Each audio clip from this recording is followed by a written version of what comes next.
a dad with a kid over 18 months of age, the piece of gear that we're talking about today is an absolute essential. And it's a classic. The humble kite.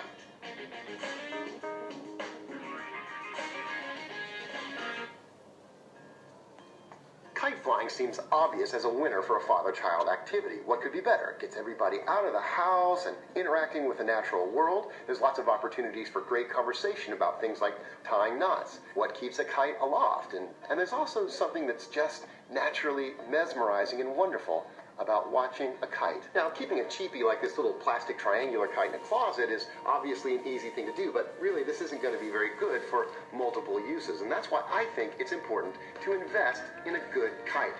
I particularly love airfoil kites. Now, these kites can typically be had for less than 20 bucks. They're made of sturdy ripstop nylon, there's no pieces to lose, and they store in these little stuff sacks, so it's easy to store, toss them into a beach bag or into the back of the minivan. Now, you can get a kite like this on Amazon, and usually at a good independent toy store. At about the same $20 price point, you can pick up one of these stunt kites. It's also made of durable nylon, and it's got two handles that allows you to maneuver it. Now, these are exciting particularly to older boys, but you definitely lose some of the zen factor. Now, if you really want to be a kite geek, you can go for one of these large format airfoils. It's the same design except much bigger. This one's about 30 square feet. The problem is these are more for the adults than for the kids. They really pull. If you've got a breeze that's more stout than, say, 10 miles per hour, it's going to carry away your little kid like Curious George with his balloons. Once my daughter even lost control of a little airfoil like this one. She came to the door absolutely undone, tears flowing down her face. She was handing the kite over to her friend when they let go and it flew away. But right behind her came her friend Katie, and she looked up and she said, "It's still flying." We go outside, and sure enough, there it is, 500 feet up in the sky, a tiny little scrap of rainbow. And I know that this day is about to be saved by Super Dad.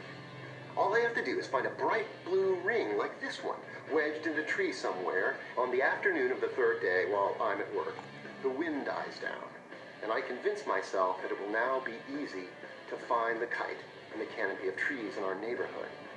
But after 2 more hours of neck craning, I realize that what I'm now looking for is a metaphor. What is this kite trying to teach me about my desire to be a super dad? About the limitation of will when applied to a problem? I'm eating dinner with a family under a funk of defeat. When someone's at the door, again, it's Katie, and she says, "It's in our tree." And as I'm clambering onto my neighbor's roof, I realize that I've slipped a bond, and I need to consciously remember not to risk my life. With the help of Katie's dad hauling down a limb and the use of a tree trimmer, I'm finally able to reel in the kite. I feel like a quarterback in the middle of a ticker tape parade, winning Super Bowl Sunday. So, what's the takeaway here?